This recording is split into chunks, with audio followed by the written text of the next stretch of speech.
po kasi yung pagsusuot ng kulay pala, wala naman po talaga scientific explanation yan. Diba? Unless po sa mga tao na lang siguro yun, no? Kahit anong kulay pa yung suotin niya, tamaan na sana. Pero huwag po kayong maniniwala, ha? Hindi po totoo yun. Ano pa? Wag mag-google sa cellphone. Ano pa? Patayin ng ano? Yung TV. Takpan yung salamin. Ano pa? Pumunta sa mababang lugar. Ay, maganda yan. Ano pa po? Kayo po dito, baka may gusto po kayo sabihin.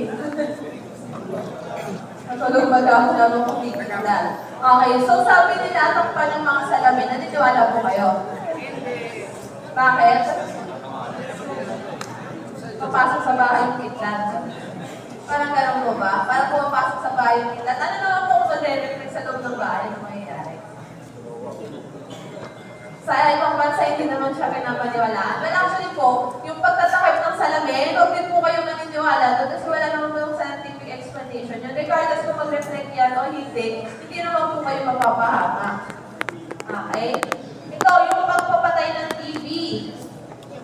Kasi po before, di ba naka-antena tayo? Mas mataas ang antena, mas maganda yung reception, mas malinaw yung napapanood natin. But the problem is, mas mataas ang antena, mas prone tamaan ng kidlat. Bakit? Saan ba tumatama ang kidlat? Sa mga matataas na bagay na pointed and isolated. Huwag po kayong maniniwala na sa metal lang siya tumatama. Kasi yung puno, wala namang metal, yun yung tao na tatamaan, di ba po? So, basta nasa mataas na lugar, diba? Kaya kung may maniniwala na pag wasak kidlat, nasa, sabi mo ma'am, nasa baba ka lang na area, sa mga mababa. Kasi as much as possible, huwag tayo pumunta dun sa mga matataas at sa mga bundok, di ba po? Kasi hindi po siya maganda. At risk ka po pagdating sa nangyari. Okay? So yun po ha, as much as possible, huwag po tayo pupunta sa taas na lugar pag meron po kidlat. Next, tornado sa Tagalog po ay ipo-ipo, buhawi. Ano po sa dalawa? Okay. Sino ba nagsabi na ipo-ipo? Wala. Sino sabi buhawi? Ayan, isa na lang. Yung iba walang pake. Hindi alam. Hindi sigurado. Okay. So ito po, ang tornado sa Tagalog po ay buhawi. Okay, kasi siya po ay nasa lupa. Samantalang ipo-ipo po ay nasa dagat, nasa tubig. Okay, yun po yung pinagkaiba nilang dalawa. Kung saan mo po sila nakikita o saan sila nabuo. So ito pong tornado o buhawi, napakalakas po niyan. Usually umaabot pa yan up to 450 kilometers per hour. Na-experience nila po ba ang tornado? Yes, ma'am. Sino pa naka-experience na? Yes, ma'am. Wala talaga. Ayun, meron isa. Ano ba yung na-experience ng karamihan? Yung pinapaikot ka na ibang tao? Nakakapaikot ng papaikot sa'yo ng pipinsala. Sabi. Oo. So next, meron din tayong flooding o pagbaha. Ayan. Ito po ay nangyari ng panahon ni Ondoy. Yung video na napapanood na yan po ay ng panahon ni Ondoy sa UERF. Okay? So yung mga sasakyan na yan, supposedly nasa parking, ayan, sa taas ng tubig, na-wash out din po siya. Next, storm surge. Sa Tagalog po ay daluyong.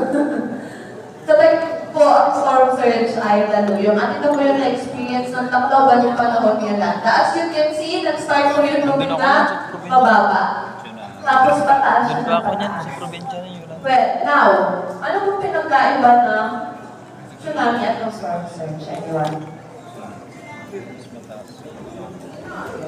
Ma'am.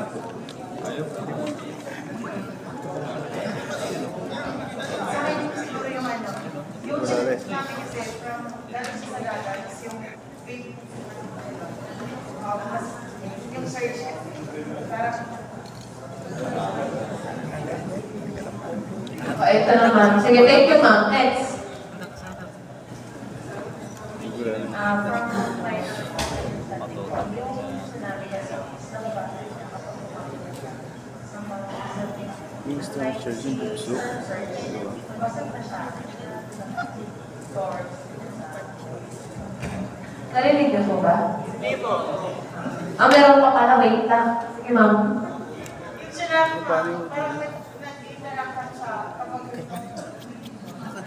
pwede doon kasi parang meron tayong nare-receive na, na message na kung sa nung kapante, tingnan mo sa pagkakas kasi may tendency na Alam mo kung may dadagdag sa mga nasa likod? Ayan, sige, sir. Ito ka na sa gitna.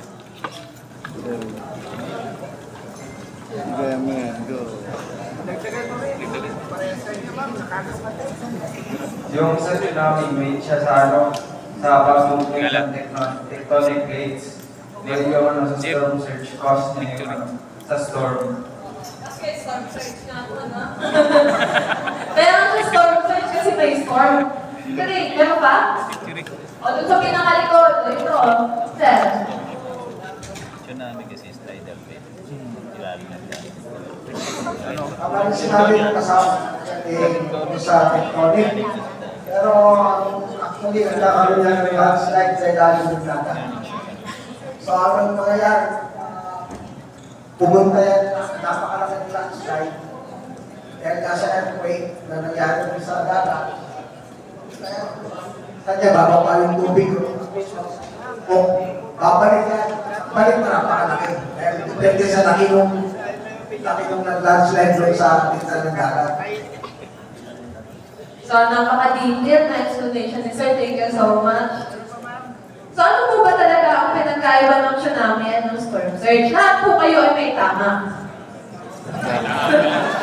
Lahat po kayo ay tama. Okay? Ang tsunami katulad ng mga nabanggit nyo, nangyayari lang po ang tsunami pag merong isang lindol. Okay?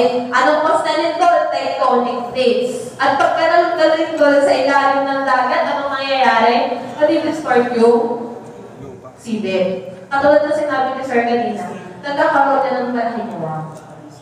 Okay? Kaya po parang ang nangyayari, mamaya sige. Kaya po parang ang nangyayari yung tubig, diba, napupunta sa dagat. So, ang storm surge, ang galing ni Sir, nangyayari lang po yun pag may bagyo. Kaya nga po siya tinawag na storm surge kasi nangyayari lang siya pag merong storm. Pero, hindi po yan dala ng malakas na hangin. Ay, hindi yan malakas na bagyo. Dala po siya ng malakas na hangin. Okay? So, imagine yung tubig mula sa dagat, sa ilog, dagat, usually, hinihipan consistently. Kaya kung napansin niyo yung video kanina, mahina, papalakas. Kasi syempre, pag unang ihip ng hangin, bumabelo pa lang yan eh. Pero pag once na nakabelo ng wind, dire-diretso ng yan. At ang tsunami po, ganito po ang itsura niyan. Ano po yung napapansin natin? Umaatras. Abo, parang bumabuelo yung tubig.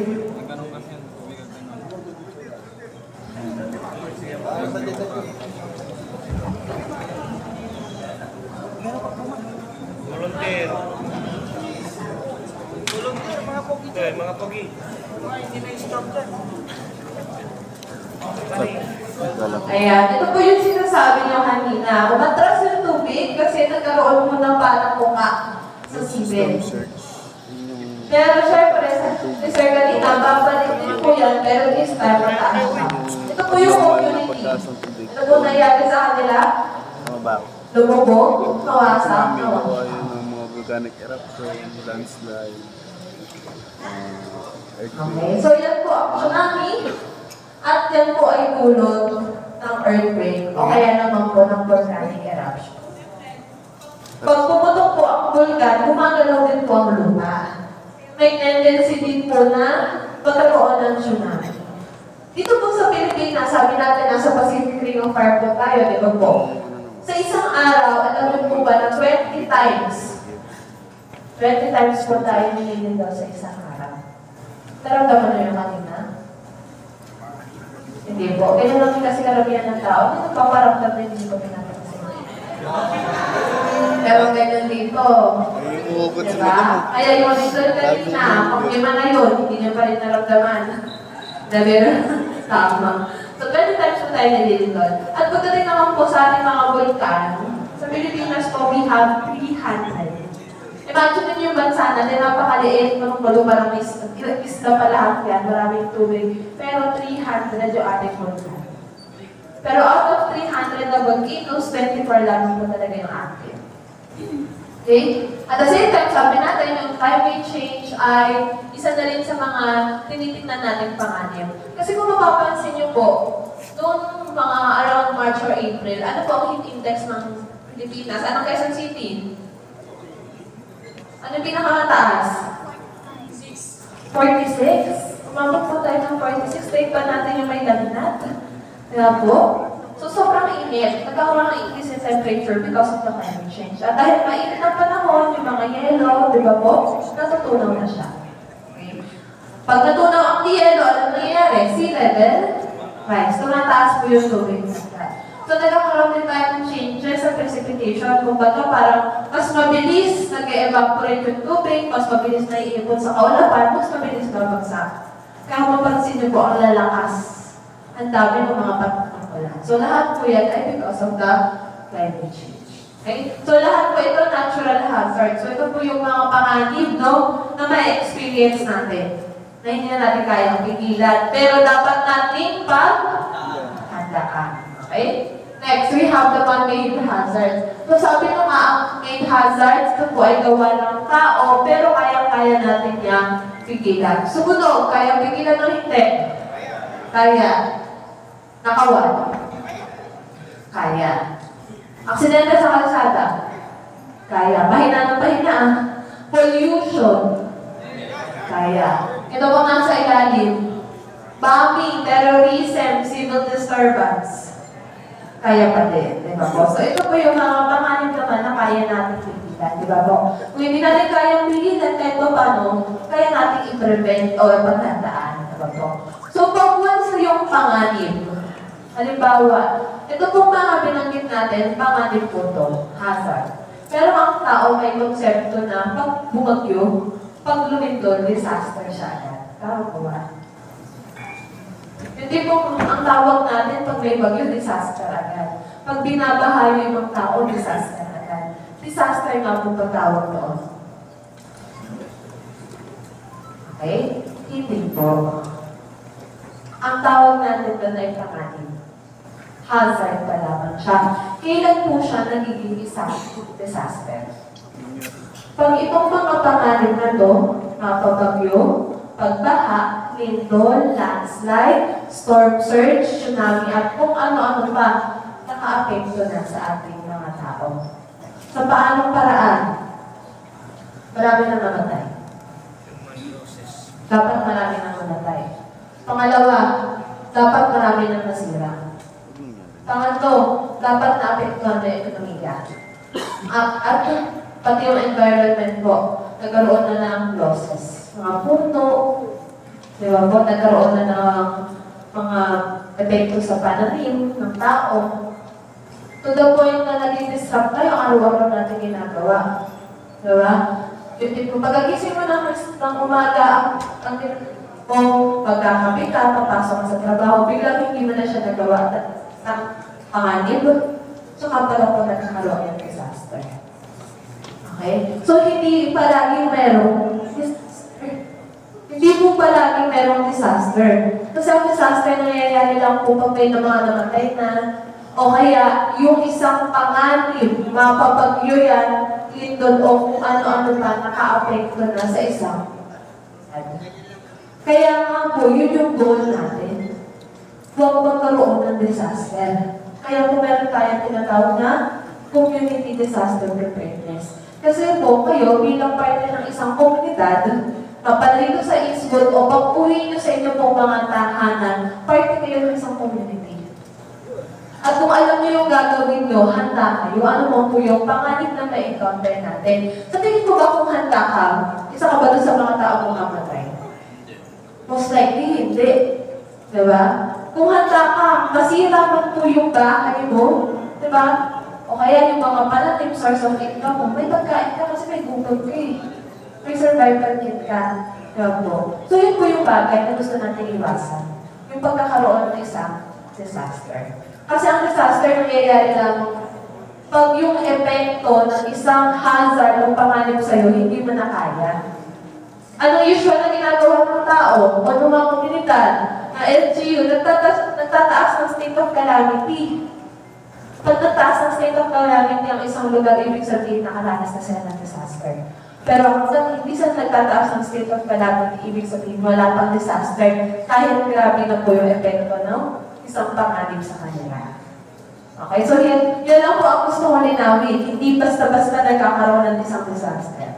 Ang na-experience po natin ay hazard o panganib. Okay? Pero nakadepende po sa ating mga tao kung gagawin natin disaster ito o hindi. Okay? Kasi kung ano yung gagawin mo, hindi mo magkakaroon ng isang disaster. Kasi po, ito pa. Pag once na may disaster, matagal mo dumanin na. Kaya dapat kayo po, alam nyo kung anong gagawin nyo. Ang karamihan namin na experience dito, pag once na binabaha ang isang komunidad, lalo na ng panahon ni Karina, ang dami po away. Tagal daw ng rescue, ang tagal daw po ng ayuda. Diba po? Kasi hindi sila handin.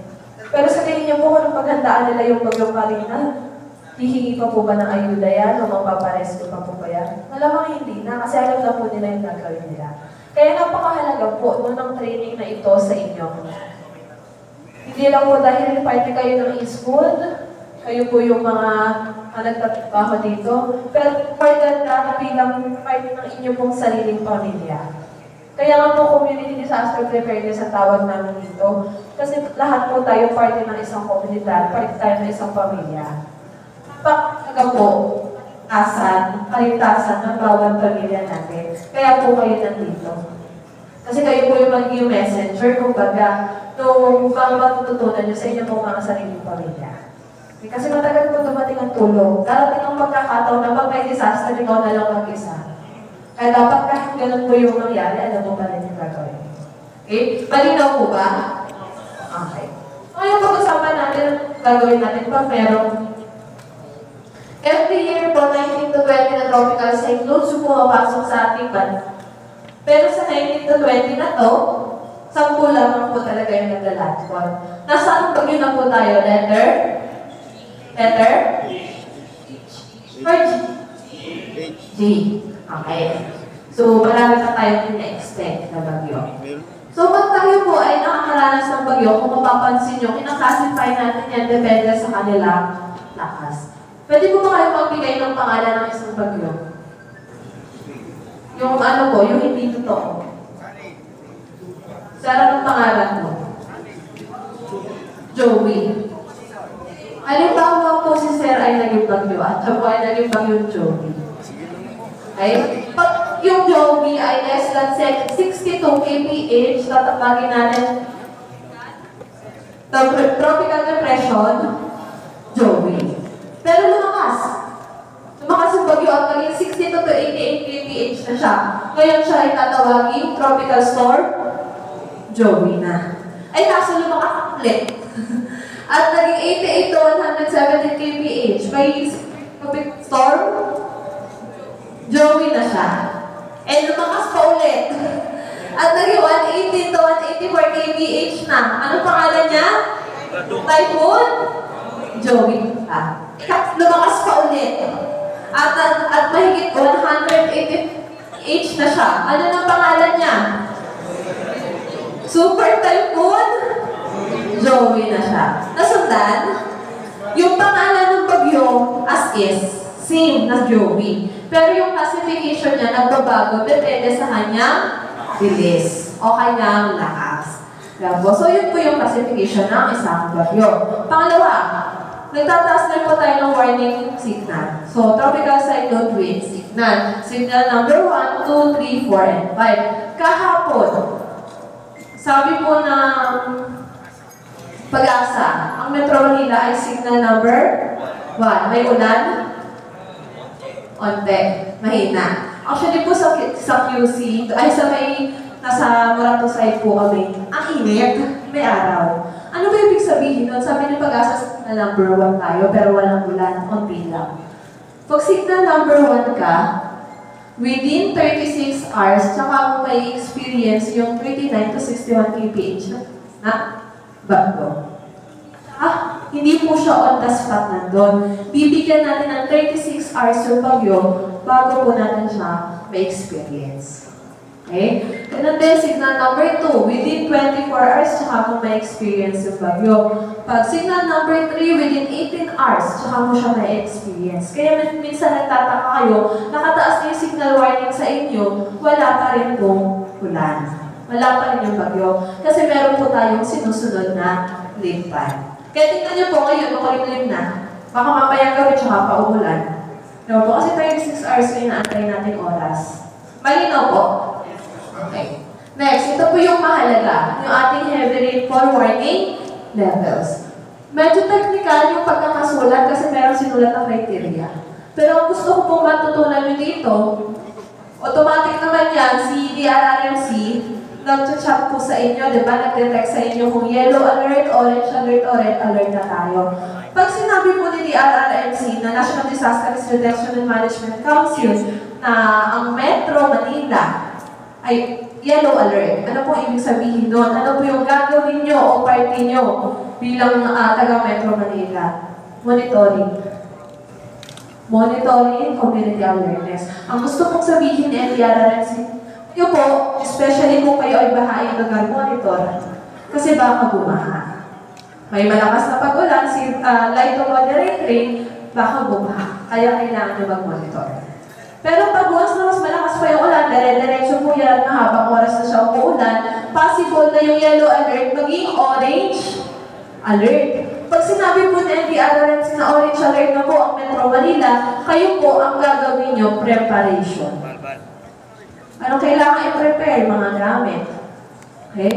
Diyan po pumapasok yung preemptive evacuation pagdating sa orange alert.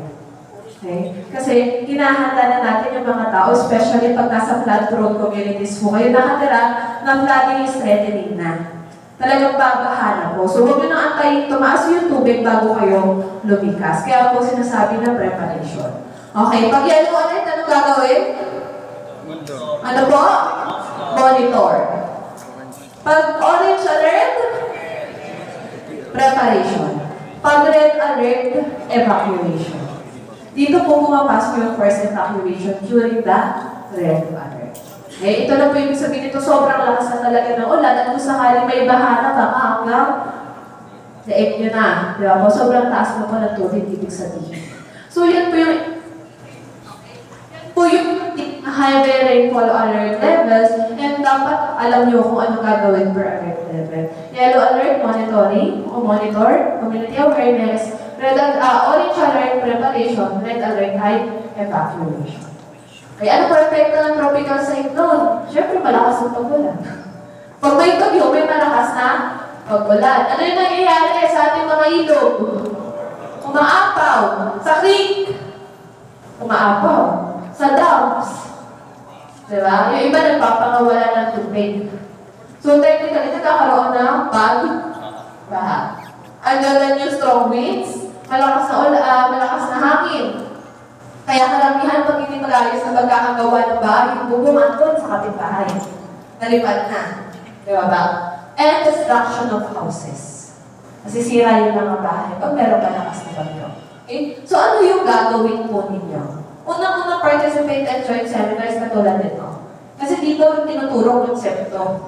Pag natutunan niyo po yung konsepto, regardless na nasan kayo, alam niyo kung ano gagawin niyo. Pangalawa, know and check your evacuation route and area. Again, ang pinag-uusapan natin dito ay bagyo at pagbaha. So kung kayo ay hindi naman binabaha, doon na kayo sa loob ng bahay. Pero pag kayo po ay nasa community na binabaha, dapat alam niyo kung saan kayo lilikas. Ano po yung kadalasang pinaglilikasan natin? Barangay hall, center, multipurpose hall, school, iba sa simbahan. Question is, anong school ba yan? Alam, isa lang ang school sa inyong barangay, hindi po ako naniniwala dyan. May elementary, may high school yan, panigurado. So, saan po doon? Diba? So, dapat alam nyo. Marami po tayo, napakadami po natin. So, iba-iba tayo ng lugar. Ang kailangan po natin malaman. Pagdating niyo sa inyong pong mga barangay, pagdating niyo sa mga tirahan ninyo, alam niyo kung saan yung evacuation area na tinuro ng barangay o dinesignate ng barangay para sa inyo. Baka kasi magkakaka, wala kang kasama, walang ayun, dumadating, walang tulong, kaya pala hindi yun yung designated evacuation area. Okay? Next, prepare and maintain your survival kit. The problem is, wala pa. Pero mamaya tuturo ko yan sa inyo. And always be aware of warning signals. Make sure all important documents are secured. Ano po yung important documents nyo? Birth certificate, ano pa? IDs, ano pa? Marriage contract po, mahalaga? Mahalaga po? Sa mga babae, sa likod, mahalaga po ba ang marriage contract? Yes po. Mga lalaki yung sumugot. Sabi ko sana ito kung may expiration. Huwag ko gana na yung mga babae. Atan po ang marriage contract, marriage certificate. Magpahakap pa po yung mister nyo. May makukuha po kayo. Okay, mahalaga po yan. So, the important documents natin, dapat nasa isang waterproof na lagayan. Secured. Okay? Kasi po yun yung una nyo kukunin. Pag once na mag-evacuate kayo. Alam nyo, karamihan, di ba, kinukuha, air, TV, washing machine. Pero yung mga important documents nila, hindi ba nila. Okay? So, make sure nyo po yung important documents are secured kasi yan po yung una nyo kukunin. Next, monitoring tayo. Sa ngayon, kadalasan, ang source of information ay Facebook. Tama po? Okay. So, make sure na reliable and credible yung source. Baka sabi ni ma'am, nagsusuma si ganito. Pagdating dito kay ma'am, buntis na si ganito. Kusang nag-evolve. Yung balita, ano ba tawag nyo doon? Marites. Maraming marites sa Facebook, kaya make sure nyo po na tama yung source natin ng information. And also know the flood-prone areas. Kung saan mo po yan. So, ito po ang ginagawa namin as part of installation po ng early warning system. May mga signages kami na nilalagay, nakalagay babala. Pero itong babala usually nawawala. Makikita mo, nasa bubunan ng bahay, ganyan. Na kung saan siya napupunta. Kaya ganito po yung ginawa namin. Nakapol, safe po, mataas, hindi na siya nakukuha. Okay, effective po ito. Next, meron tatlong flood markers. Kung mapapansin nyo kung kayo ay taga Quezon City, mga flood areas, may flood markers na po na naka-install dyan. Para po alam natin, pag yellow alert, orange alert na, incorporated na po siya sa ating flood markers. At alam natin kung gano'n talaga kataas yung tubig. Kasi minsan sinasabi, gabewang, gabalikat, gabumbunan yung taas ng tubig. Ang problema, kanino po bang bumbunan yan? Kaya kung bumalikat yan, di ba? Hindi natin kilala yung tao, hindi natin alam yung height ng tao. At least dito, objective po tayo. What else? Meron tayong rain gauges. Ito naman po yung sources ng information natin pag umuulan, kung gano'n na po karami yung naibalsak na tubig. At yan din po yung source natin ng information for heavy rainfall alert warning levels. Meron din tayong IEC campaign kung saan maghahandpo tayo ng mga pamphlets. Nakalagay dyan yung anong mga dapat gawin, no? Tungkol saan ba ang bagyo, lindol, baha, at pagbuhong. Now, what to do during tropical cyclone and floods? Stay at home if necessary, kaya po may suspension. May mga opisina na nagkakaroon ng work from home set up. Kasi delikado po lumabas pag maulan. Ay, malakas ang bagyo. Pangalawa, do not try to walk through flood water or moving water. Kasi marami pong sakit na pwedeng maranasan. Merong leptospirosis, dengue, diarrhea, ano pa? Makati-kati sa balat. Diba po? So, dapat po, iwasan natin yung mga tubig baha. And at the same time, hindi mo alam yung nilalakaran mo. Baka masaya pa tayo nagkakwentuhan, mamaya-maya, nawala ka na. Saan siya napunta? Yung burnan, sa manhole, di ba? Nalaglag, kasi hindi nga pa natin nakikita kung ano yung dinadaanan natin. Do not stay at home kung meron na evacuation order. Huwag mo natigas ang ulo. Pag sinabing lumikas na po. And bring your survival kit when evacuating. And lastly, pagkatapos ng bagyo at pagbaha, syempre, huwag pa rin po tayo susugod. sa tubig baha. Kasi kahit wala nang pag-ulan, di ba, marumi pa rin po yung tubig. At the same time, hindi mo pa alam nilalakaran mo, baka lalo ka pong mapahamak. Huwag natin kayahin mo yung lagi na napapanood na pag wala ng ulan, mataas pa ang tubig, nagsuswimming po sila. Diba po, yun ang kadalasan na yung outline natin. Stay away from down power lines. Clean and disinfect anything that gets wet. And make sure to stay with your caretakers po, your family, pag once na nasa evacuation area po tayo. Okay? So bakit kailangan lumayo sa mga poste ng kuryente? Baka po may light bar at tayo ay makuryente. So napahamak ka rin po tayo. Diba? So pag nasa evacuation area naman, make sure po na hindi tayo pag-alagala. Kasi po maraming tao sa lugar ng evacuation area, doon dapat bantayan po natin ang pamilya, especially kung meron po kayong anak na maliliit. Okay? Meron po ba kayong katanungan? Questions regarding po sa bagyo at pagbaha? Wala pong tanong? May natutunan naman po ba kayo? Yes, okay, so kung wala namang katanungan, let's proceed sa ating paghahandang gagawin pag meron. Ito, tawagin po natin Training Supervisor ng QCD RMO, Sir Rainier Day. Good morning po. Thank you, Ma'am Kaj. So our next topic for this is tungkol naman syempre sa earthquake. Syempre yung pinaka-5 na last topic for this morning dahil alam natin na magkakaroon din tayo ng National Earthquake Simultaneous Drill on September 26 at 9 a.m. No? So this is part of it na kailangan, alam natin kung ano yung dapat natin gawin. So sino ba nakakaramdam ng paglindol dito? Or lahat ba nakaranas na ng paglindol? O, meron mga bata pa dito siguro, hindi pa siguro. Okay, noong 1990, buhay na ba kayo? Okay, so yung iba dito, yung iba hindi pa. No? Mga generation namin, mga 90s babies, 90s babies. Mga Generation X, no? Gen X ay nakaranas noong 1990. Ito po yung Luzon earthquake, one of the most disastrous earthquake na naranasan ng Luzon ng NCR. Diba? Ito ay ang pinaka-magnitude niya ay 7.8, ang pinaka-epicenter niya ay nasa Nueva. Okay? Nangyari ito, ganun malakas. Ang pinaka-affected dito yung Baguio. Kung naalala nyo or narinig yung pakita dati, ang Baguio ay ano nangyari? Yung Hyatt Hotel, bumigay, di ba? Sa Cabanatuan City, sa may Nueva Ecija, mga schools doon, bumigay din. Dito sa Metro Manila, naramdam ko. Nung nasa grade school pa ako doon, ay talaga swimming pool namin sa school namin, umaalon. Mapag-uwi ko sa bahay, lahat ng cabinet namin nakabukas. Kayo ba naranasan nyo ba yun? Pag pumunta kahapon, 1990. 34 years na siya ago, nangyari. So hindi natin alam, pwede anytime, pwede mangyari ulit. So hindi po ito yung pinaka-hotline sa Quezon City. Pero hindi yun. Kahit city ka, ganun kalayo na yung city ha. Metro Manila, ramdam, Baguio, ramdam. Ilan kilometro ang layo nila. Masyadong malayo. Una-una, ano ba ang, familiar ba kayo sa intensity at magnitude? Okay, so ano ba ang magnitude? Pag sinabi magnitude, ito yung gaano katakas ng power ng earthquake. Okay, sa epicenter niya. Eh yung intensity.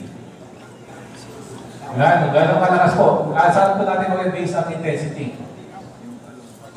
Papansin nyo, hindi po pare-pareho ang intensity. Kung gaano po kayo kalayo sa epicenter, palayo na palayo, para mababa kung gaano kalakas yung intensity. So, panahon ng 1990, intensity 8 po ang pinakamataas na record. Okay?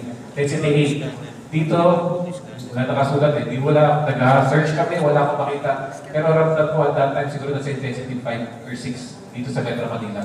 Sipin nyo, from intensity 8 doon, dito 6, malakas pa rin kahit ilang kilometro ang layo. Okay. At paano ba gumagalaw pag nagkaroon ng earthquake? Paano ba siya gumagalaw? So, ang movement po kasi ng mga earth po, mga fault line na meron tayo, is either side to side or up and down. So, sobrang, every laging gumagalaw yan, di ba? Gumagalaw siya eventually, nagkakaroon ng pressure yan. Hanggang sa hindi nakakayanin ng kabilang side ng fault line, pipitik yun na gano'n. Doon po nagsa-start yung earthquake. Kaya po nung tsunami sa Japan, di ba tsunami galing din sa earthquake? Nangyari doon, sa moving siya, so nagkaroon na sa atin movement pa, bumigay na gano'n. Kaya doon nagsimula ang earthquake. Ang Japan handa sa tsunami. Pero hindi na-expect na gano'n kataas yung tubig. More than 2,000 or more than 6,000 na namatay doon. Yung Luzon earthquake natin, halos 2,000 po ang namatay. So ngayon, punta na yun dito sa ating meron tayong valley fault system. Familiar ba kayo sa Marikina fault line?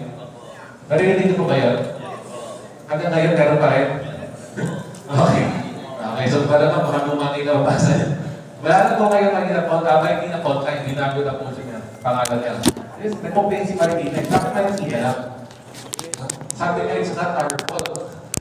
It's everybody's fault. Bakit everybody's fault? Kasi marami pong tatak ng Marikina fault line. So, binuwa siya the West Valley fault system. So, Valley fault, dalawa po yun. Meron tayong isang mahaba, ito pong mahabang to, at meron din tayo itong naiksi. Yung naiksi po, ito po yung East Valley fault. Okay, kahaba siya ng 10 kilometers with a magnitude of 6.2. Inalaat po siya sa municipalities ng Rizal at San Mateo. Dalawa po yung West Valley fault, 100 kilometers with a maximum magnitude of 7.2 estimated. Dadaan po siya ng Bulacan, Rizal, Quezon City, Marikina City, Taguig City, Muntinlupa City, Laguna, Calamba, San Pedro, Binyan, Santa Rosa, Cabuyao, at sa Cavite, sa may Carmona, General Mariano, Alvarez, and Silang. Mahaba, no? So dito siya, mainly horizontal no, ang paggalaw niya. So pag sabi horizontal, pahinga po ang galaw niya. Okay. The West Valley fault has moved 4 times in the past 1,400 years. Okay. Ang kadalasan daw, ang the third together siya magalaw is between 400 to 600 years. The last time siya gumalaw is 1658 pa. So pag kukumpitin natin ngayon, 2024 minus 1658, ilan years na po yun total? Nasa 366 years. Tama ba? 366 years. Malayo pa sa 400. So pwede ba tayo mag-relax? Tama ba? So sabi nga dito, personally doon, dating DOST Secretary ng DOST, sabi niya, nung gumawa ng research na yan, at sinasabi, hinigop na po ang West Valley fault. Okay? So kung familiar kayo sa The Big One, ito po yung pinag-uusapan natin. Si The Big One, ito sa NCR, si The Big One, ito si West Valley fault. So sinasabi na, hinigop na. Kaya mapansin nyo, ilang taon na po tayo nagkakaroon ng mga training, seminar, mga tinuturo na sa balita, hinigop na natin ito po si West Valley fault. Kaya po tayo pinaghahanda ngayon, na anytime daw po, na pwedeng ito po bumalaw, ito po West Valley fault. Okay? So ito po sa Quezon City, ito po yung mga dadaanan nila, bagong silangan. Yung mga taga-barangay, bagong silangan pa dito. Okay? Hindi lang po earthquake, meron din kayong baha, landslide. Okay, Batasan Hills, Matandang Balara, St. Ignatius, so ikakabilan natin. Two Ridge B, Libis, White Plains, Pansol, Bugong Norte, at Bagong Bayan. Okay, nasaan pa tayo? Anong barangay? Bagong Bayan. So si West Valley po pala, kanan na dadaanan dito sila sa Bagong Bayan. So kung siya makita nyo lang, pinipili si West Valley po. Kaya mga subdivision dito, di ba? White Plains, lahat nandyan. So walang pinipili. So dapat tayo ay mahanda. Kayo ba, handa ba kayo kung dumating ng The Big One? Hindi ba kasagot? Ang hindi ba makasagot, ibig sabihin, yes ba? Hindi, no? Hindi tayo handa. May handa naman dito sa inyo? Wala pa?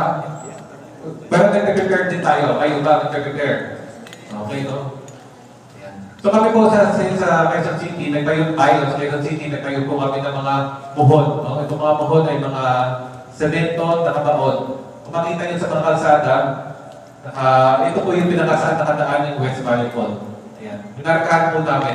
Para alam natin na doon mismo dumaan yung West Valley Fault. Kasama namin sa T-Box, nung ginawa po namin yan. Nagtayo din po kami ng mga earthquake sensors dahil sa Fairview at saka sa City Hall po mismo para hindi tayo kung malakas ground shaking, malaman namin kung gaano kalakas yung intensity. Chine-check namin. Okay? Automatic yan, pag nag-trigger yan, mag-message siya sa aming mga mayor, sa mga aming mga officers para malaman kung kailangan mag-evacuate. Dito ba sa Eastwood ba, automatic ba pag nagpinaramdaman kayo, automatic mag-evacuate kayo? Okay, si ano nga, sabi nga ni Bipong namin, advice niya, intensity 5 bago tayo mag-evacuate. Okay ba sa inyo yung ganun? Kasi sayang naman eh. Sabi na hindi pa malakas ang intensity 5. Or actually, intensity 5 malakas na. Intensity 4 pa ba? Mahina pa lang eh. No? Nati-disrupt na yung yan, diba? Natitigil yung pagkakatrabaho nyo. So sayang yung oras. Sige ba dyan? Billion sa nawawala. Diba? Kada oras. Kaya sinasabi sa suggestion nila, kung mag-iiba yung building nyo, may tiwala kayo sa building nyo, mag-intay natin ang intensity 4 at 5 before tayo mag-evacuate. So ito po yung isang example ng sa Clark International Airport, magnitude 6.1, 2019. Ayan. Tignan nyo paano mag-react yung mga tao.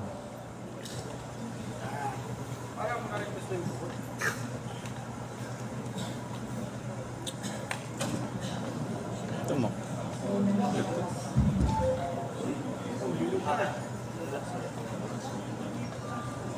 Ayan. Sa final screening, tignan nyo yung mga tao gagawin. Ayan. Tatakbo, automatic na naramdaman, tumatakbo sila sa kuya na pagod. Dahil sa counter mismo, check-in counter. Ayan, mga nagka-cover yung hold pero wala sa ilalim ng lamesa. Dalawa po sa Abra, magnitude 7.3, 2022.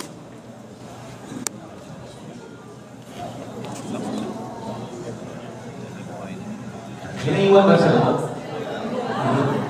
Yun? Lakas. Isipin nyo lang pag may inibig ito kapag sakay ng mga dilata.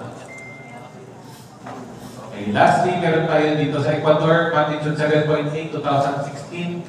Tignan niyo po yung lalaki na to, may bibig na baby. Diba? Ang lakas ng earthquake, pag kayo habang going yung earthquake at kung kayo maglakad, ano nangyayari, pwede kayo ma-off balance. Diba? Pero tignan nyo rin dito, no? Kung ano yung mga nahulog, mga PC, monitor, may mga dust pa na nahuhulog dyan, diba? Pero ito pinakamatibay. Yung electric fan. Hindi nahulog. Standard siguro ito. Standard na ito. So ano ba ang effect ng earthquake? Kung naranasan natin na patunan sa mga balita, ang effect ng earthquake, pwedeng may maraming mamatay. Sabi ko nga ng Luzon earthquake, nasa 1,920. Even po yung mga namatay at that time, plus mga injured pa. Okay? Ito ang dense population or dense casualties, injuries. Quezon City, meron tayong 3.2 million po ang population ng Quezon City.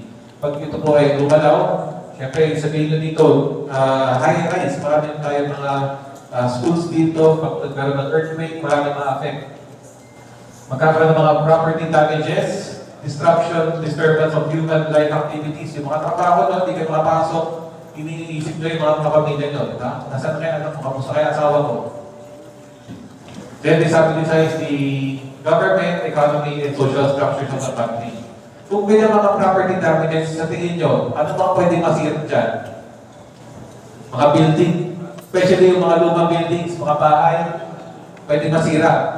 Pwede ba tayo mawalan ng internet? Oo, mabubuhay pa kayo walang internet? Kaya ba? Ngayon sa panahon ngayon, parang lahat ng mga tao nakatutok sa set. Pag mangyari ang earthquake, pwede mawalan ng kuryente. Paano pag walang kuryente? Paano nag-recharge kayo ng cellphone nyo? Walang internet, walang pati tubig, pwede ma-disrupt. Ba magkaroon na masira yung mga line, mga tubig natin, wala tayong supply. Paano ngayon kayo mabuhay? Okay? Yung mga tubig, pag umapat in the big one, pwede rin pumahati ang Metro Manila sa apat na 4 quadrants. Pwede kumalaw po yung Manila Bridge doon sa Manila, so pwede mahati yun. So yung mag-connect from Manila, from Quezon City to Manila, pwede po masira yung mga tulay. So pwede na yung pati yung mga umuwi ng Manila. Pero ba taga Manila dito? Ako lang. So yun po, di ba? Siyempre isipin natin, paano ngayon? Pag mga tulay, bumigit. Yan po. Ang tanong ngayon dito, kailan po mangyayari? Or sa tingin nyo ba, meron ba nakakaalam sa inyo, kailan ba gagalaw si David Juan? Wala? Kasi may mga studies, di ba? Pag yung mga hayop, yung mga ibon, lumilipat. May mga ibis, kinalabasan, mga daga, lumilipat na. Wala nakaramdam na gano'n sa inyo. Meron? May hayop pala dito, no? Kaya sa mga pag-asa sila nakaramdam. Kasi mas yung sense nila, malakas eh. Pero in a few minutes lang, yan ang naramdaman nila. Pero yung as tao, sabi nga ni Ma'am Branch, ang earthquake nangyayari araw-araw, nasa 19 to 20, gumagalaw ang ground shaking. Pero hindi natin siya nararamdaman. Dahil mahina. Hindi siya bumagaw. So dapat daw tayo ay maging handa. Okay, tama, di ba? Dapat tayo maging handa. Ito mga ito, aning security, food, water, shelter, clothing, at first aid. Sa tingin nyo, ano ang importante sa iyo dito? Food ba importante sa inyo? Top 3. Top 3. Top pinaka-importante sa inyo? Tubig. Tubig? Yes? Okay. Taas ko yung sinasabi. Tubig po ay importante. Tubig. Okay, di ba you cannot live without water? Tumakbo. Sino sabi importante yung food? Pagkakain ka, patay ka na. Hindi ko magutom na, di ba? Akala ko magutom na kayo. Shelter mo. Sabing shelter ay importante para sa inyo. Okay. Ang first aid po. First aid. Oh, may mga ilan-ilan. Yung iba parang walang gusto. Okay. Ano ba iba? Clothing. May clothing. Okay. Siyempre, hirap naman no? Isang linggo, 2 linggo kayo walang kuryente. Baho na. Kailangan palit. Pinakahuli, security. Sino yung ba sabi ng importante ang security? Kayo mga security guard, dapat importante kayo. Kasi ganito, di ba meron kang pagkain, meron kayong tubig, pero wala kayong security. Sa tingin nyo, ang pangyayari sa inyo? Pwede mawala. Si Madam, meron siyang pagkain dito, meron akong liquor na may kutsilyo. Bakit akin na po yung pagkain? Okay.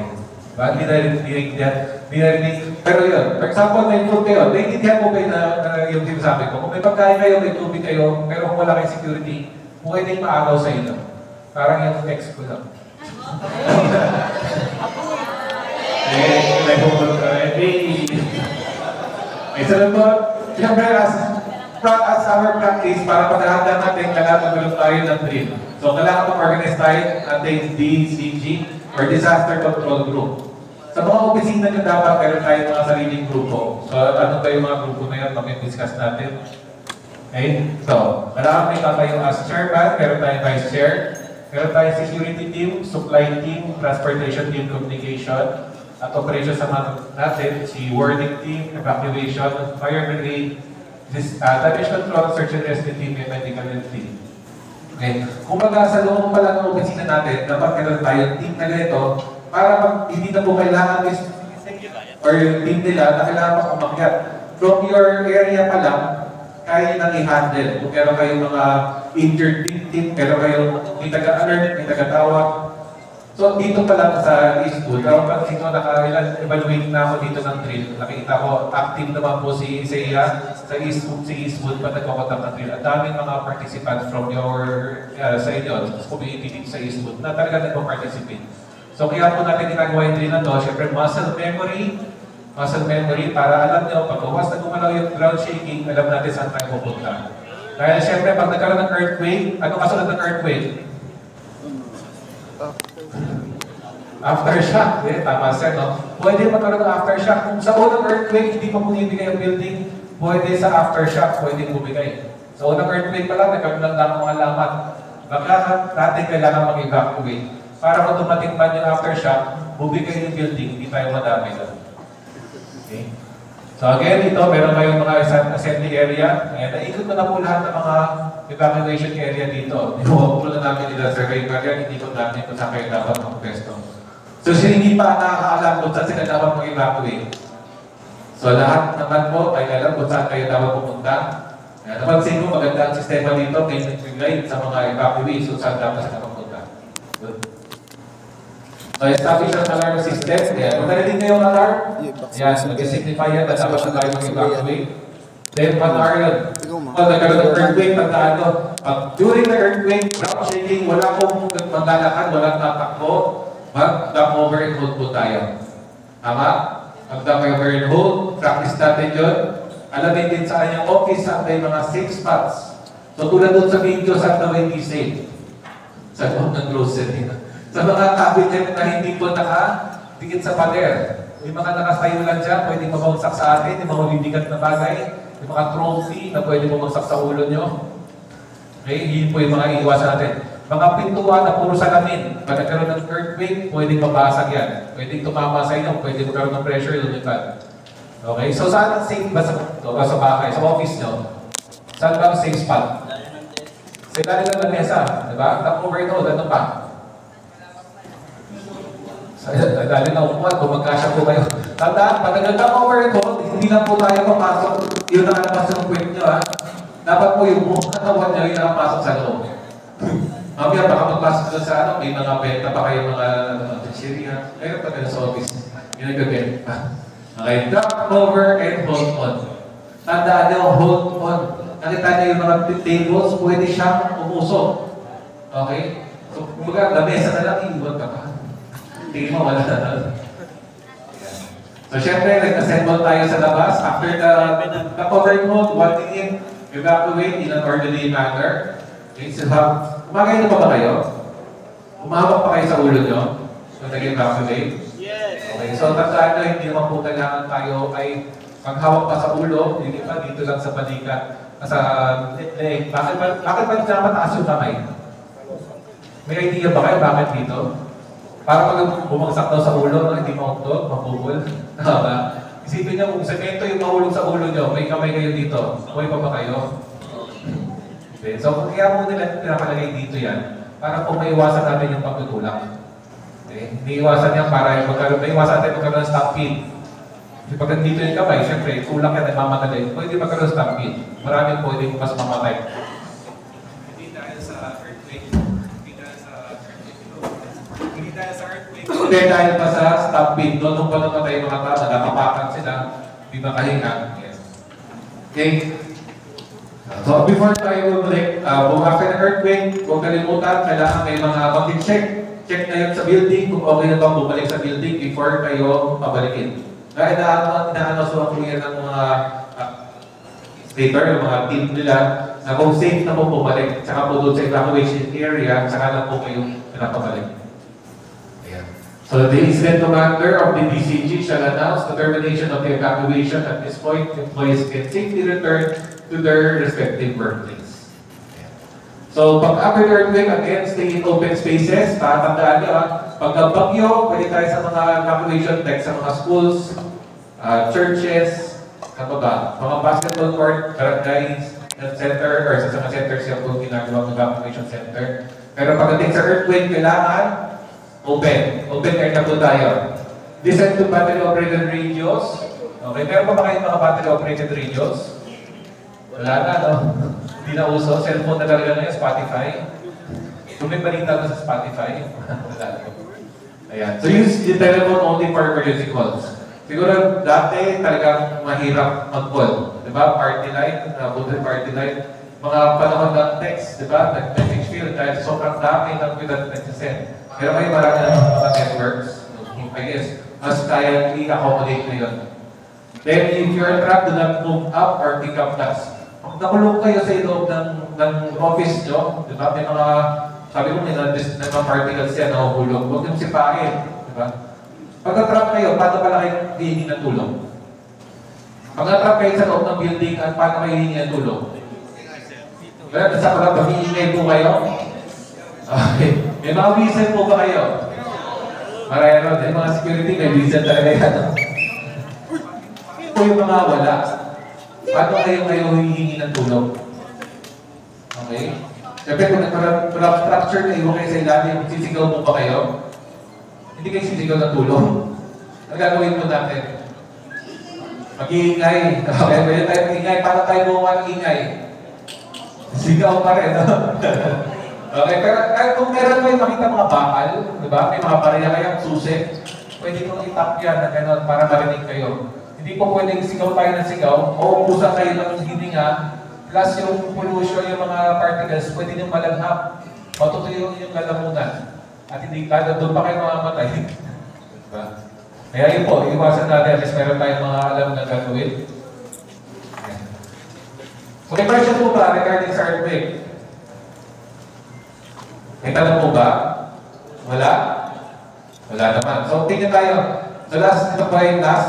Ang tungkol po sa survival kit and program. Tinanong kayo kanina ni Ma'am Batch kung meron ba kayong mga survival kit. May sumagot ba sa inyo, survival kit? Wala. Meron, no? So para saan po kayo survival kit? In case of emergency. So ang survival kit po kasi is designed for a 72 hours na survival kit. Kaya ang survival, pwede tayo mabuhay na walang kuryente, walang tubig sa labas. So dapat meron tayong kompleto. Ang survival is naka-design yan, nasa bahay nyo. Anytime kung nasa bahay nyo, nagkaroon ng earthquake, bibigay yung, or kailangan nyo evacuate, may big na kayo. Para kayo ay self-sufficient, kaya nyo mabuhay kahit wala pong tulong na mga barangay. Okay. Sige, alamin mo sa survival kit. So, survival kit, dapat 4 liters na tubig. Okay, 4 liters na tubig, bawat tao. Okay? Paglinis, pagbugas, pagluto ng pagkain, kasama na po dyan ng 4 liters. Bigas. Yan. Malakas pa kayo sa bigas, sa rice? Or nagkikito tayo pa kayo? Yan. Pwede naman isang di kayo sama yung rice pag naguha kayo ng chip nyo. Canned goods, kailangan 3 years expiration or more. Ano bang canned goods ang mga kit natin? Oh, spam, no? Pwede. Deli mo. Okay. Your foods. Yan. Di ba kaya kung walang budget, Bali, pwede naman, Bali, 555, Century Tuna. Pero syempre, ilalagay yung pagkain dyan, yung kaya nyo kainin na, dapat lagay kayo nalagay, tapos di rin kakainin. Maganda rin dyan, dapat bibili kayo ng mga delata, yung easy open can. Diba, mahanap pa kayo ng can opener, baka mawala pa lang. Easy open can para mag-list tayo mga kaya. So doon, meron tayo mga crackers or biscuit. Ayan. Pero ito lang, medyo tricky kasi ang mga skyflakes or mga magic flakes, pansinin nyo, mabilis ang expiration niya. So dapat lagi siya tine-check or replenish. Sunod niyan yung mga power bars. So bakit pa may mga power bars at chocolate bars dyan? Diba? Kasi meron sugar, diba? And chocolate source of energy. Diba? Tapos kailangan maganda yung mga peanuts. Diba naman eh? Para may protein. Okay. So ano ba yung mga maganda doon? Cadbury. Ayan. Ferrero. Pwede naman na pero kasi madami. Pero kung may walang budget, choco mucho. Balala. Balala. Sama natin naman eh, no? Pag wala, big pwede ba? Baka mabulunan naman kayo, no? So kailangan medyo sweet, di ba? Chocolate, okay po tayo doon. Pero syempre yung mga may mga diet naman, mga diabetic naman, syempre iwasan natin yung ganun na sweet. Okay? Yung milk. Okay, pag gatas, matagal ang expiry niya. Pag makita niya sa grocery, ang haba, 1 year kadalasan expiry niya. Ano bang pwede niyo isama pagkain sa kit niyo? Kape. Pwede naman kape. Pwede nyo ito, at least gising kayo lagi. Ano ba? Ang mga instant noodles ba okay sa inyo? Cup noodles, di ba?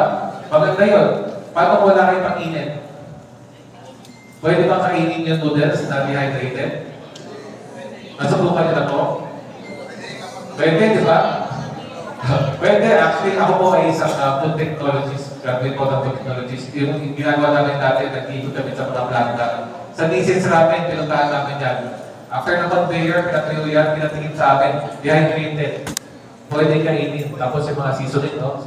Tsaka na ang magalasan. Then, joke lang po. Pero pwede talaga kainin. Pwede kainin. Walang biro po.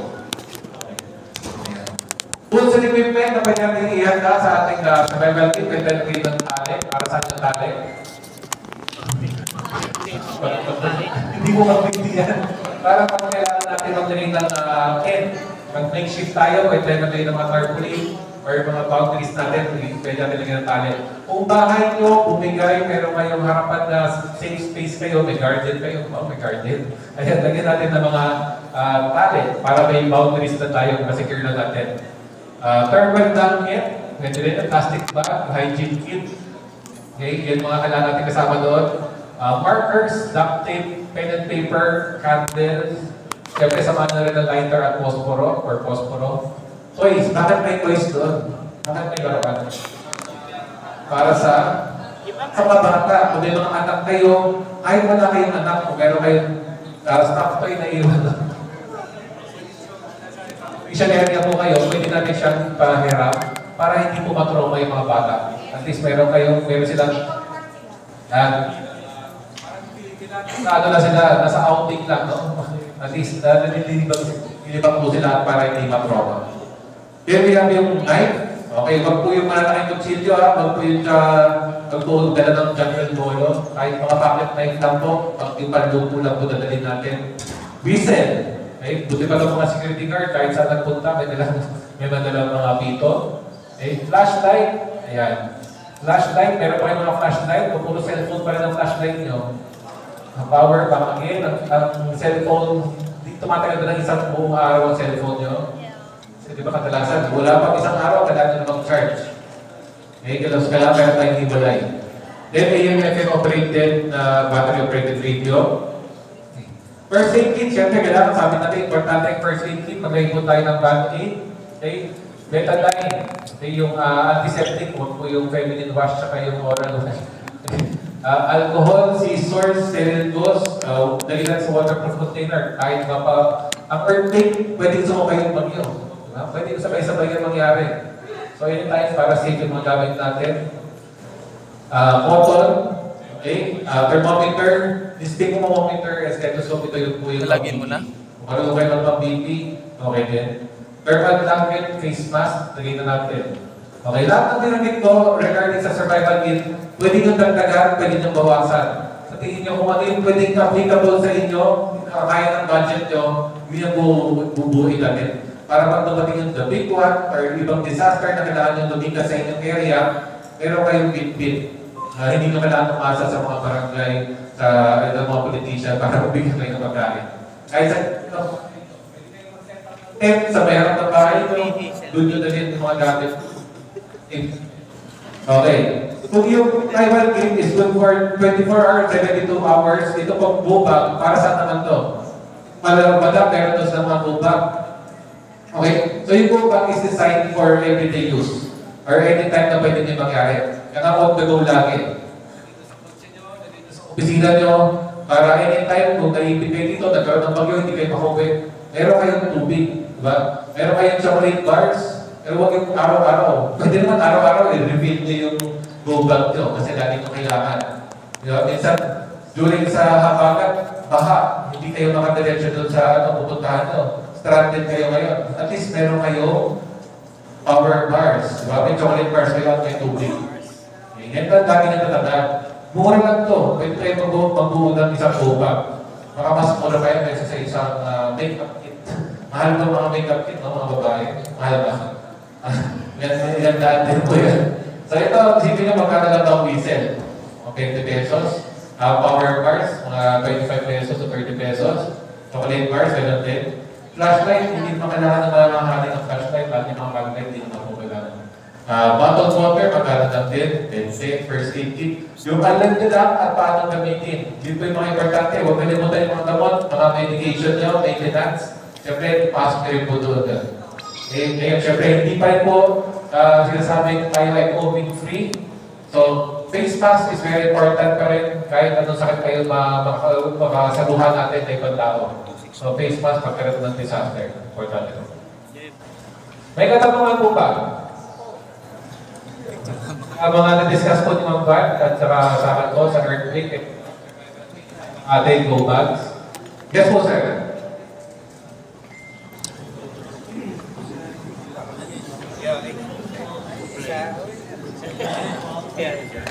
Hi sir, good morning. I am S. Jura Thomas. I am a perimeter guard. Sir, may napansin lang po ako dun sa diniscuss ni Ma'am. Kasi may napon na ako na parang may kulang. Ang napon ako dun is yung kakulangan ng mga kapatid dun sa mga inter-barangay. Kakulangan ng mga kapatid dun sa mga inter-barangay. Kasi it is my personal experience, nung Nagtatrabaho pa ako dati sa China sa UP Tecnoa, ayan. Ngayon yung bagyo kanina, July 24. So nagsara yung bankways 4 p.m. Pag-uwi ko, so nagpunta ko ng Manila Water kasi nandun yung sasakyan namin. Pagdating ko doon, walang mga sasakyan. Tapos, walang nakalagay doon na bawal pumasok ng Tumana kasi ito na ang lugar. Ganun na ang nangyayari doon sa Tumana.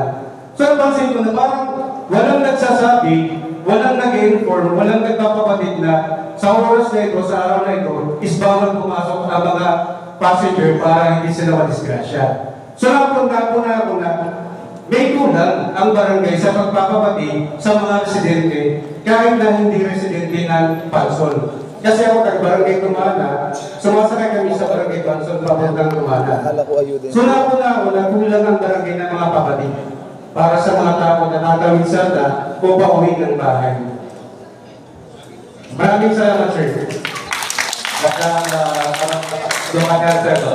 At gusto rin namin ma-address yan dahil hindi lang po as part ng local government sa RFO, ito po ay isa sa mga gusto na may paalam sa mga barangay, yung mga disaster, yung mga bala na ginagawa namin ay may kalat, hindi lang po sa mismo barangay at saka ongoing po kami nag-training ngayon sa mga barangay. So, this is not a biglaan na process na pag tayo mo usang ganyan lang, alam ka nila. Tandaan nyo, ang barangay din po ay apektado rin po. Ang mga workers po, kami po mismo, nung panahon ni Karina, hindi rin po kami nakapasok. So may mga times po talaga overwhelming sa barangay, pero is na importante na mas tinutukan ng mabuhay din po ang kapalit. Pero yun po, huwag po mag-alala sir, anong barangay po ulit yun? Pansol, sa Pansol po ba? Sa barangay Pansol po, sir, walang nakalagay na kapatid na Mabala. Bawal na po kayo umuwi ng Tumana kasi ito na po yung sitwasyon na katutok na yun. Okay. Pero sino mo may hawak ng mga sa ilog na yun? Ilog mo ba yun? Malalim tubig na maharap po? Actually, sir, umuwi pa rin ako ng Tumana. Tumawid ako ng LTV sa Loyola Grand King.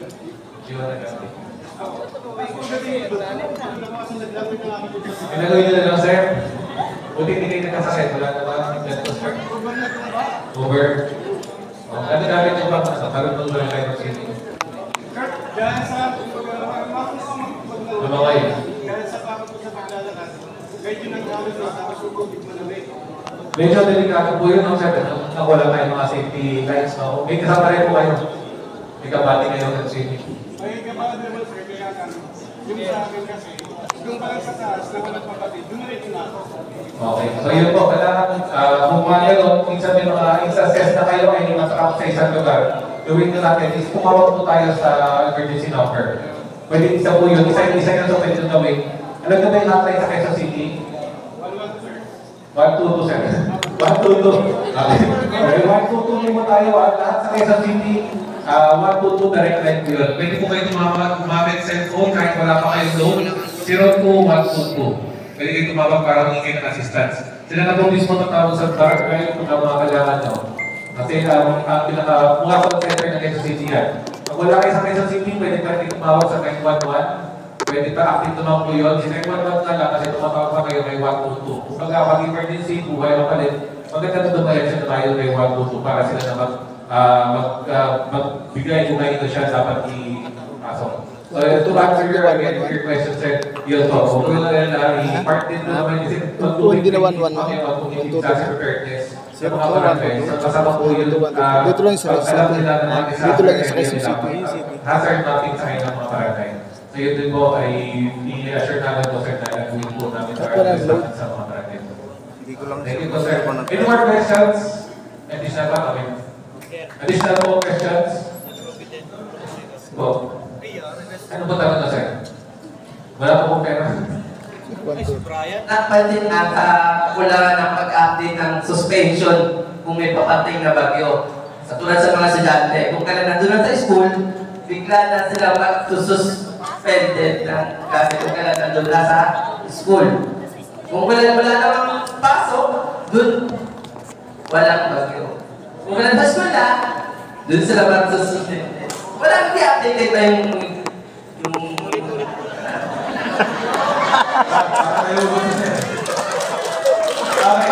Regarding sa suspension ng klase, Wala ba kayong updated? Saan po ba kayo Hindi sabihin. may patasan din ng mga activities. Meron tayong mga, actually meron tayong high-rise up mismo si Quezon City.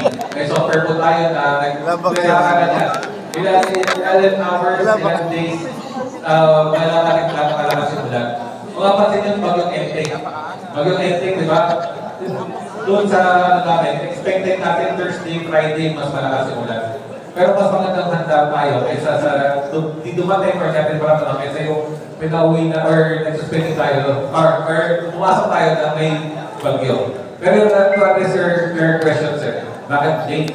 Kaya mapapansin nyo, nag-usap kami nila nila, sa council, na binanggit po na ang labas po ng Quezon City government ng announcement will be for o'clock ng umaga.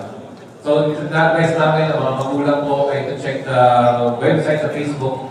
Hintayin nyo yung official statement kung kayo kailangan maglabas ng suspension of classes. Again, ibigyan din po ng authority ang mga schools po, especially kasi nga Quezon City masyadong malaki.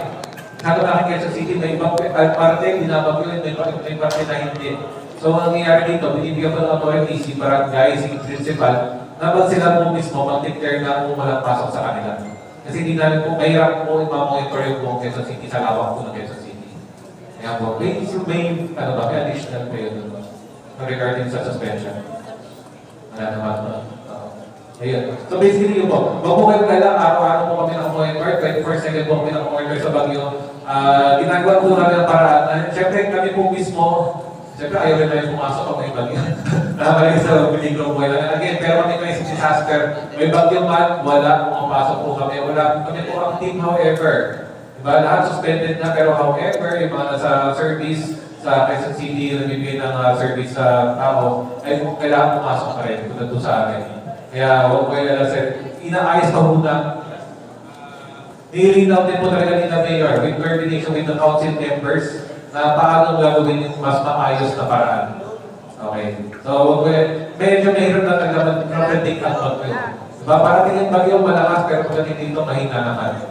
Suspend tayo, kaya minsan nakapahamak din. Actually, hindi tayo alam nila naman, diba? Na-late kami magpalabas minsan. Kasi kailangan, hinihintay namin ang issue ng pag-asa. Hindi po kasi pwedeng basta-basta kayo, hindi naman tayo mahula. Diba? So yun po. So, yun lang sir. Okay, tayo. Okay? Okay. Any more questions before we end our seminar for today? Wala naman. So, on behalf po of our Mayor Joy Belmonte, aming head ng PCDRMO, Ma'am Bianca Perez, may po ipapasalamat for attending our session on community disaster awareness. Again, remind ko lang po yung mga attendance nyo po, yung QR code. Pag wala po kayong QR code, baka hindi kayo makakuha ng certificate. Okay, so, ulit, si Sir Kramer, pang-announce. Certificate pala yun. Certificate pala yung kanina pinilapan natin. Oo, yung kanina pinilapan natin kanina. Okay, so yung mga certificate po, sa bagay kasi muna, i-expect mo yung yun. Pero para mabuwasan natin yung, dahil oras na rin po ng pasok nyo, gagawin namin, papasa na lang po namin sa ISAIA, sila ISAIA na lang po magbigay sa mga locators, doon na lang po i-announce para kayo nyo makukuha yung certificate. Okay, para lang mabuwasan natin yung promotion dito or para mabilis tayo makapasa. Okay po, so yun lang po, party po sa Thank you, Sir. So yung mga certificate po, meron po tayong pinulay na details para sa certificate. Bali po naka-ready na yun, po natin, i-bibigay i-guys link. Yung certificate po, ibibigay po sa amin ng QCDR mo, and then we will inform po lahat ng locators para kunin po ng inyong mga supervisors or team leaders doon sa opisina namin. Then yung mga team leaders nyo at saka yung mga building admins, yun lang po yung paalang mag-distribute sa inyo para hindi na rin po maagaw yung oras nyo. Kasi alam ko po yung iba, may mga junior, may mga pasok pa, no? Meron po tayong inihan ng pagkain sa labas. Kapag exit nyo po, pwede rin po i-claim yung food doon, no po? So, yung certificate po, yung mga hindi po nakapag-submit ng advance details sa amin through email, maaari lang po na mapagay sa QR code para po maihabol namin yung certificate ninyo. So doon po natin ipapanggalan ng certificate. Maganda po na magkaroon din kayo ng certificate, sayang din po. Galing po yan sa Quezon City Government, yung certificate yan. Yun lamang po, maraming salamat. Good morning po.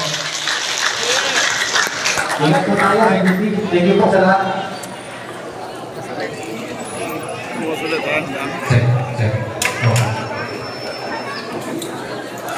Boslet.